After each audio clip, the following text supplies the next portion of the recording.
What's up, y'all? It's me, Video President 102. Today we are reading Chapter 5 through however far I get. You will probably see the title of Tomorrow by Bekka911 as Sanderside's fanfic. Now, I've been rereading my fanfic and I forgot that I wrote it and I was so engaged and I started crying. It's like, wait, I wrote this. Wow. Like, I'm not trying to toot my own horn. It's more so like, I didn't know I could accomplish such great things. And, like, I love you all so much. I probably wouldn't even have written that story if it wasn't for you guys. Because I'm lazy. Why write something if no one's going to appreciate it? So, let us the begins. It took him a while to push it all down, and Patton was ashamed of his selfish feelings. He wanted to hate Thomas, wanted to gab his host and shake him hard enough to make him forget the call back, because now there was a sick feeling in Patton's chest, and he knew it wouldn't go away until, well, after the date. Stupid, emotional, do-good Thomas. Stupid, emotional, do-good Patton. You know, you did the right thing. Deceit's voice was slippery and low, waving through the shadows. You have nothing to feel guilty about. Pan took a deep breath and tried to squash the urge to just duck the liar in the nose. You are not allowed in my room, Deceit, so I'm going to pretend you don't exist until you go away. Deceit murmured a soft laugh. Denial is such a dangerous thing, Patton. Be careful. Michael in the bathroom, he sang quietly, flopping on his bed as he had not a care in the world. Oh, who am I kidding? You have nothing to worry about. Michael in the bathroom at a party. No, you can't come in. The seat's voice went soft and soothing. The shadows stopped twining around him and settled. Patton tried not to let his unease show. You think you can protect him forever. Please reconsider. And then he was gone. Pan let out a shaky breath and just blinked up at his roof. It was soft and fluffy, kind of like clouds that didn't do anything that clouds normally do. Usually they calmed him. Now they suffocated him. Waiting it out till it's time to leave, he sang quietly, peeking at grow as I softly grieve. Stupid, stupid, stupid. He needed to go somewhere. He knew, realistically, that he could approach any of his friends and announce he was and again, and they would smother him with love. But something held him back. It wasn't deceit. It wasn't. Patton had no trouble denying Deceit's involvement in his current indecision. Maybe Logan knew what was wrong. Making up his mind, Patton stood up, still humming Michael in the bathroom, and opened the door. He hesitated, one foot over the threshold, but he bit his lip and soldiered forward. It wasn't to prove Deceit wrong. It wasn't. Logan would know. Logan would help him. Pan clung to the thought as he walked the hallways of Thomas's mind, knowing that Logan would be in his room doing work. The logical side strictly followed schedule, and he hadn't planned to be out of his room until lunchtime. Hey, Logan? He gave his friend an uneasy smile that was slightly strained at the edges.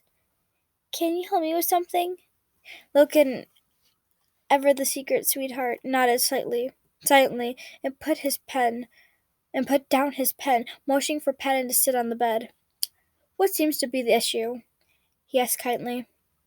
Patton hesitated again, because what if Logan thought it was stupid? What if it was nothing? What if Patton was just overthinking it? He shook his head and went to stand up again. You know what? Never mind. It's nothing. Patton. Logan sounded stern but warm, an odd combination that only Logan could achieve. You seem distressed. I hope that we've learned from the nostalgia videos. Please, sit down and tell me about what's clearly upsetting you. Fine. Pan sat back down heavily, letting out a whoosh of air. I'm sorry, he said immediately. Logan frowned. Over-apologizing or premature apologizing can often be a sign of anxiousness about a situation or topic, he said. You have nothing to apologize for, Patton, and therefore I must draw the conclusion that you feel overly wary about broaching the certain topic with me. I assure you, there is nothing to worry about. We've talked about the slogan, Patton said with a wet-sounding laugh. There were not tears in his eyes. Less dictionary talk? My apologies. Patton sighed. Close enough. There's something wrong with me, he began slowly, and though Logan's expression tightened, the other side did interrupt.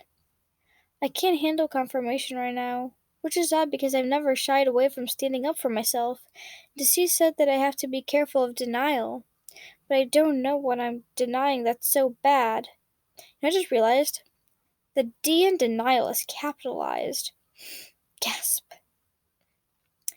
I mean, yeah, I have a bad feeling about pushing Thomas to go to the wedding when he doesn't want to, but that doesn't mean anything, and Deceit's always trying to mess with me, and my chest is hurting at the moment, too. Does that mean anything? And Logan held up his hand and said calmly, Breathe, Patton. You are okay. Patton followed the breathing pattern for anxiety attacks. Okay, first off, there's nothing wrong with you. What's happening here is a case of denial and repression. What? Let me explain. Repression can be thought of as an active but subconscious act of forgetting unacceptable drives, emotions, ideas, or memories. Think, well, the Duke. They both grimaced, Patton praying Thomas never encountered that part of his personality. Denial is the same. Denial is the ignoring or lack of acknowledging outside events. Deceit? Thomas, the whole courtroom scenario, yes? Patton nodded. I follow. Unsurprisingly, these two, repression and denial, are often confused. Nonetheless, these two work together quite often and may be difficult to disentangle.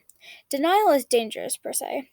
If limited and focused on a singular specific thing, it won't have much of an impact. However, if a force or reoccurring physical thing is forcing to become stuck in denial about multiple situations and settings, it becomes severely unhealthy. Do you understand this? Pan simply nodded again. He didn't trust his voice. Logan continued. Repression is slightly more worrisome because it's mental attributes. Repression can cause severe mental and emotional issues that will become large issues later on.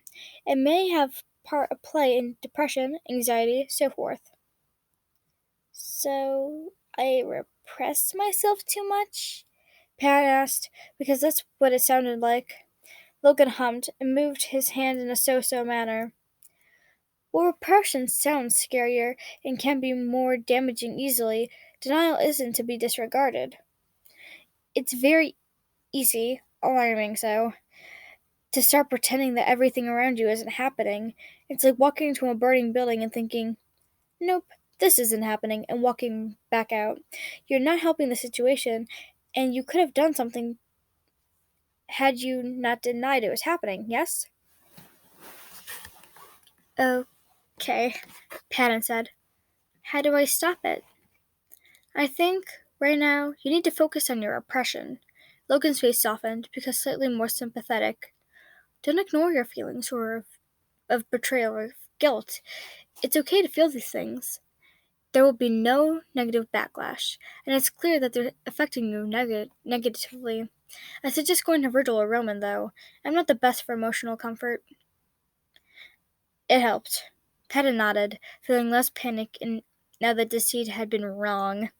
Everything was fine, but why does my chest hurt? Yes, very quietly, voice small. Logan looked at him for a while and whispered, 'cause your heart hurts.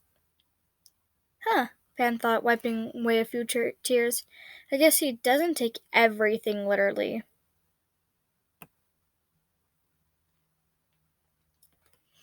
Gonna take a sip of soda 'cause I can.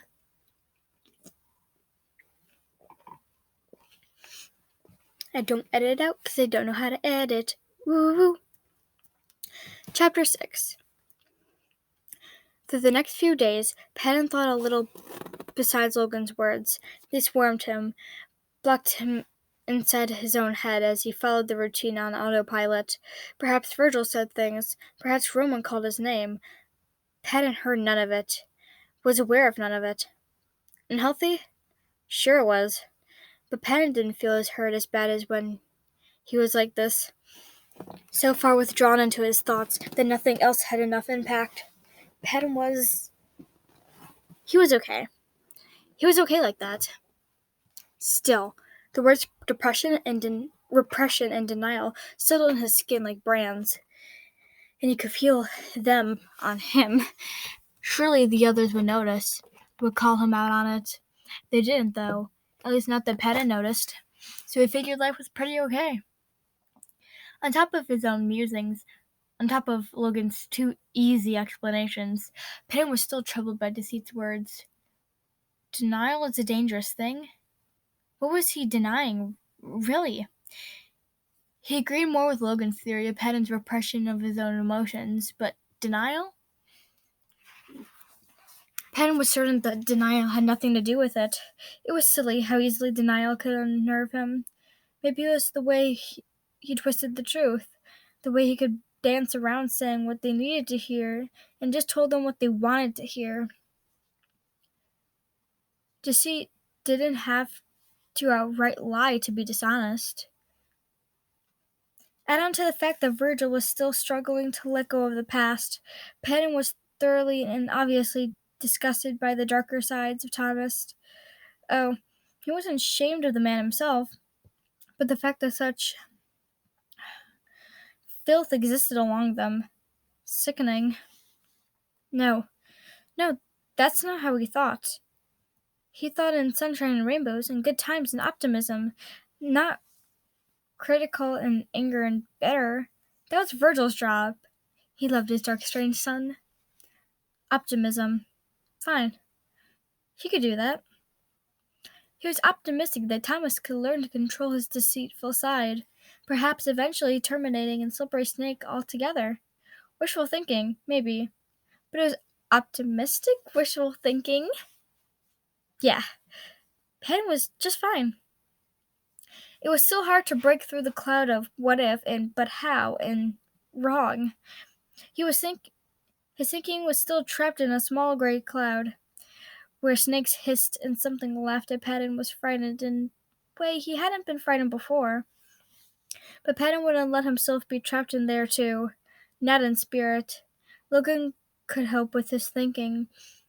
Patton couldn't let himself give up. Not like that. What would Thomas be without his mortality? Where would they all end up if Patton just left them with Deceit? How far would Thomas go into the darkness Patton kept him from? He couldn't. He wouldn't. He could handle this. Nothing was wrong with the way things were. He was keeping Thomas on the moral high ground. He was dealing, and he wasn't thinking about Deceit. Stupid snake. You know, Patton, you are an astonishingly complex being. Pan sighed at Deceit's drawl. Apparently even thinking about the liar summoned him. How inconvenient. Deceit's smile was all teeth. When I imitated you the first time, it was almost too easy, too boring. How dull it was to play you. What would the others rendering you as nothing more than an over-emotional fool who knew nothing of value? Not true. Not true. He's a liar, Patton. It's not true. Patton took a breath to calm himself and staring humming Dear Evan Hansen, Deceit giggled. Like, actually giggled. It was more unnerving than it had any right to be. Deceit's scales glimmered slightly. Patton wondered if he was slimy. If he was, that was disgusting. Such power you hold over them, the deceiver said quietly. Such power you have over Thomas. You're truly the most important side. Stop it. If I were to imitate you again, it would be far more difficult, I expect. Deceit didn't falter, even as Patton's humming got louder, more frazzled. So many layers, complex, tangled emotions. Denial? That one is my personal favorite. Seriously, cross my heart. Patton did not condone violence under any circumstances, but right now, Deceit's face was looking very hittable. I think that you're only scary because we don't want you to admit that you're what you mean for Thomas. He was proud that his voice didn't waver. Deceit raised a perfectly shapen eyebrow. Seriously, did he insist on such a ridiculous level of personal grooming? Even Roman wasn't that bad. Listen, I don't want nor need you hissing in my ear all the time. Just go away. But Patton, dearest, why should you send me away when I'm the only one you could trust? Patton scolded, even as an ease prickled somewhere just past the wrist. Trust you? A dishonest man you can always trust to be dishonest. Deceit quoted, Honestly, it's the honest ones you should watch out for. Patton just sighed. Had Virgil and Deceit watched the movies together or something? Pirates of the Caribbean? He asked, reluctantly amused. Wouldn't have pegged you for the type. There's so much deception and backstabbing in those movies, Deceit responded cowily. How could I not love them? Movies aside, the quote is relevant. I am not honest, but you could trust me to be dishonest. Can you trust the others, Patton? Can you trust that they won't lie to you and hurt you and twist you around their fingers? Could he? Already there was instances he could think of where the others have been less than honest. Roman insisting he was fine when he was hurting. Virgil snarling angry words he didn't mean because he was hurting. Logan refusing to listen to reason because he was hurting. But that wasn't deceit. Deceit wasn't hurting. That could be a lie, lie, lie, lie, lie.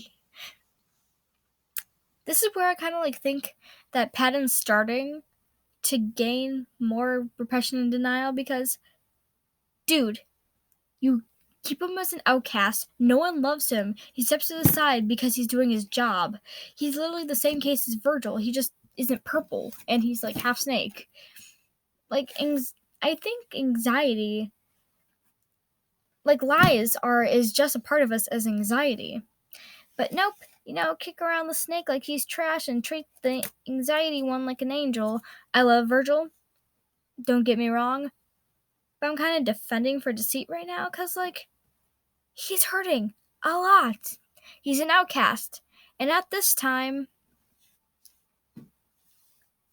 in between the courtroom episode and DeWitt, we didn't know Remus existed, so for all we knew, Deceit was alone. Well, we knew there was more, but, for now, Deceit was alone from what we knew.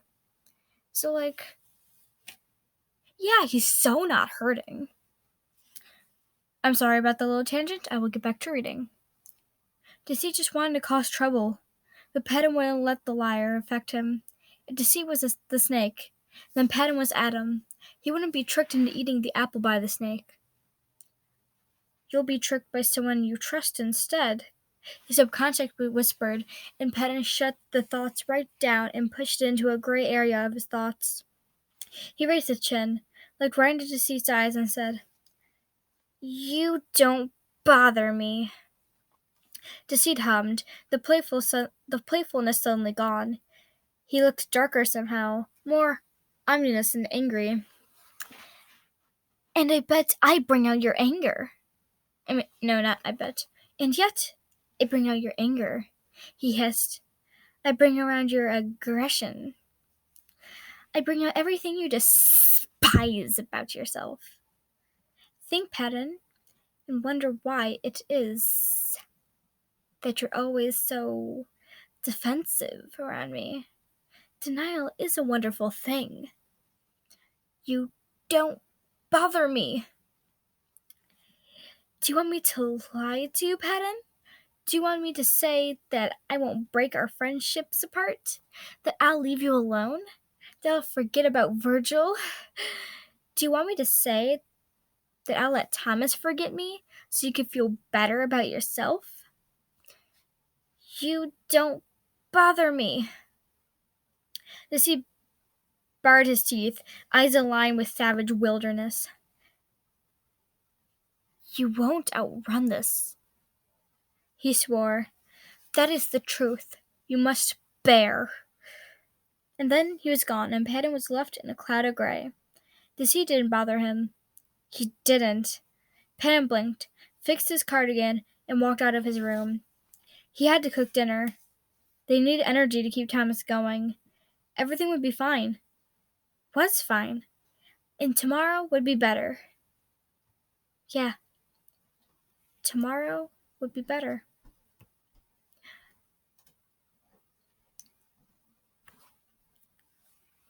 Chapter warning. Chapter 7. Severe angst warning. BU. What was that? I don't know. He was subdued during dinner. It wasn't like he could help it. Deceit's poisonous word kept dingling at his thoughts, and Patton felt suffocated by the gray cloud that trapped his thoughts. He didn't even feel like he was properly in the present. It was almost like he was floating above everything that had happened, everything that wasn't going on. He wasn't a part of what was happening. It was all a dream. He thought about Virgil.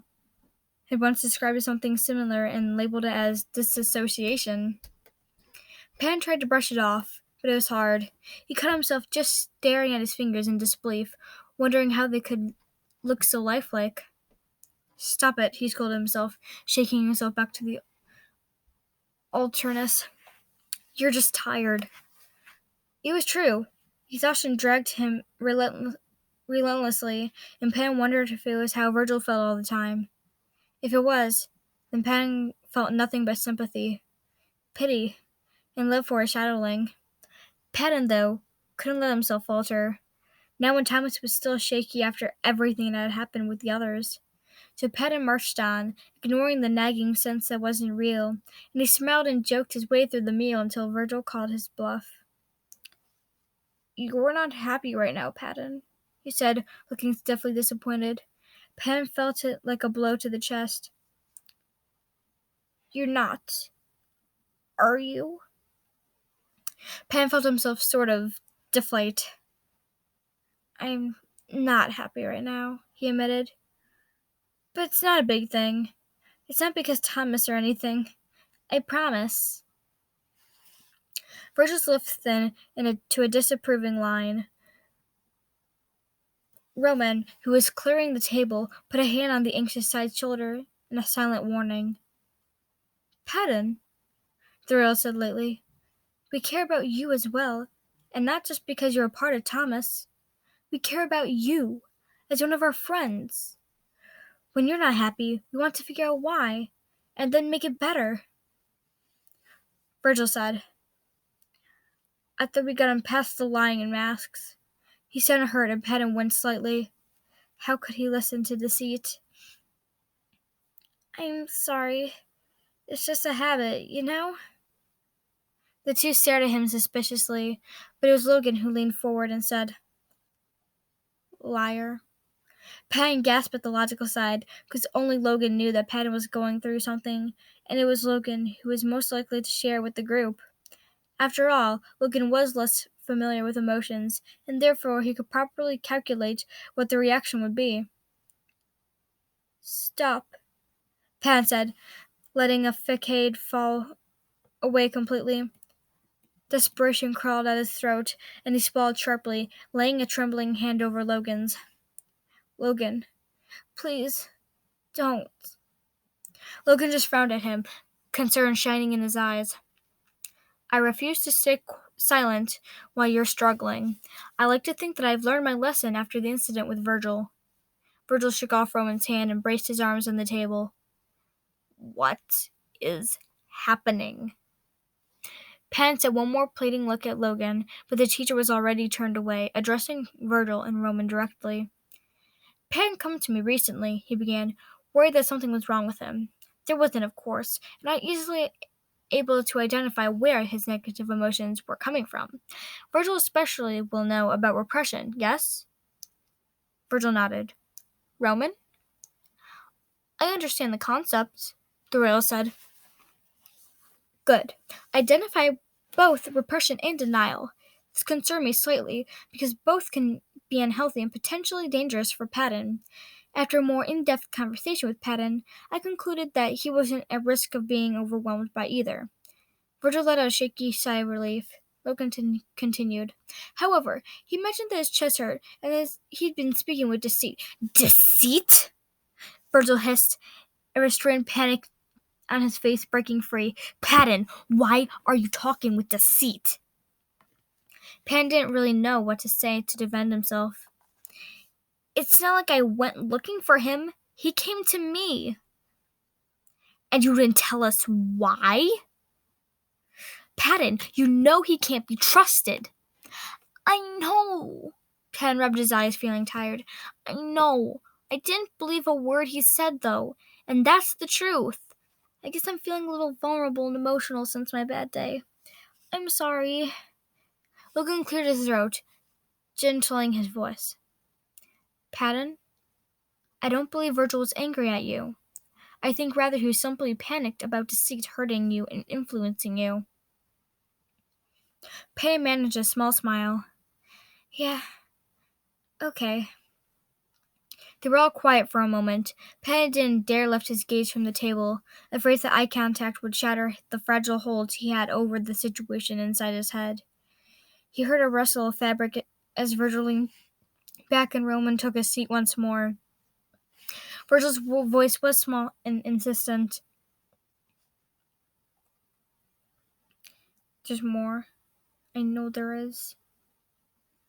Pat didn't say anything. Pat, you have to tell us these things. I worry about you. How dull it was to play you. What with the other rendering? You nothing more than an over-emotional fool who knew nothing of value. Deceit had said. Pan refused to believe it at first, but now he wondered. Because they still did. They still insisted on treating him like he was some fragile child who couldn't handle the big bad snake. He didn't need them babysitting him. You don't need to worry about me, kiddo, Pan said, trying desperately to keep his toxic anger at bay. It wasn't totally their fault, but there was such a stupid amount of protectiveness on Virgil's face, and it chafed around Patton's wrist, as if the blatant emotion had shackled him. I can't handle things on my own without breaking. Virgil bit the inside of his cheek. I know you can handle things, he said slowly, as if he knew he was treading dangerous waters. But I don't want you to be alone while you're struggling. I know how hard that can be. Patton couldn't help it. Virgil was acting as if Patton couldn't handle serious matters. It just all had to be delicate for Patton. It all had to be dumbed down for Patton. Everything had to be light and fluffy and easy for Patton because obviously they knew better than he did. So I'm comparing myself to you now? He said violently, raising his chin, and Virgil went very, very still. God, Patton hated that this was how he reacted, but he was tired. He could hear Deceit laughing. He was so sick of being treated as less because they all thought he couldn't handle it. Believe it or not, Virgil, I am capable of keeping myself in check. I know that you went through an ordeal, and I'm sorry that we're so stupid enough to allow it. But this is different. Just because you had done it first doesn't mean that I have to be babied through it as if I can't do it second. Patton, Roman started, but Patton cut him off because the words were tumbling out in a rush, because Patton had held them back for so long. Maybe it made him no better than deceit. Maybe it made him worse than deceit. But at this point, Patton couldn't stop. I'm tired of being colded through tough situations. I know that I need support a lot. I know that I'm emotional and I act like a fool a lot in that time, but I'm not glass. I know that I don't like to acknowledge when something's wrong. I know that I focus on the positives too much, and that's not healthy to ignore the negatives, but that doesn't mean you have to decide what I can and can't handle. I know that I'm not as smart as you, Logan, but I'm not an idiot. I just have different views, different insights. You guys can't rule me out just because you think that my job part of time is just to be happy all the time. It's hard to be me, but I've dealt with it, and now here you all are, acting as if I can't carry a pebble despite the fact I've been carrying a boulder for years. Silence. Patton took heavy breaths, because that wasn't all of it, but he was too horrified to say more. He just, oh my God, he needed to go. He needed to go. He shoved away from the table and fled, wishing that he'd feel like twisting his stomach into knots didn't seem so familiar to Glee. He ruined everything, yet he couldn't bring himself to feel guilt over it. He just felt sort of numb. That didn't happen, he insisted. It didn't happen, and everything will be all right tomorrow. I just need to wake up. This isn't real. This isn't real. This isn't real. That's where I'm going to stop. Hashtag cliffhanger. Hashtag please come watch more. Hashtag subscribe. Hashtag like. Hashtag smack like button. Hashtag brofist. I'm kidding. I'm not going to keep going on. That's weird. So anyway, you should check out Bekka911. Link in the description. And you should check out my Wattpad. And I'm going to stop putting in other random links. Because yeah. There's also someone I'd like to give a shout out to. I just need to find it. In the meantime, I will be doing another random video soon, but Chaprila Malaku, I can't pronounce names. Chapel area Maluka. Apparently she read my book because she starred everything.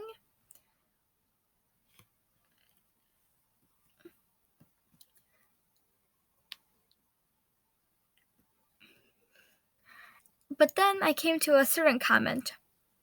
You really want me to cry, don't you? And I was just over here I made someone cry. And then I just start crying myself because it's I didn't know I could write so good. Not to toot my own horn, but yeah, I'm just so proud of my story, and once I get it done, I'll definitely share it with you guys. So, that's it for now. Please do the things. You know what the things are. And until next time, dear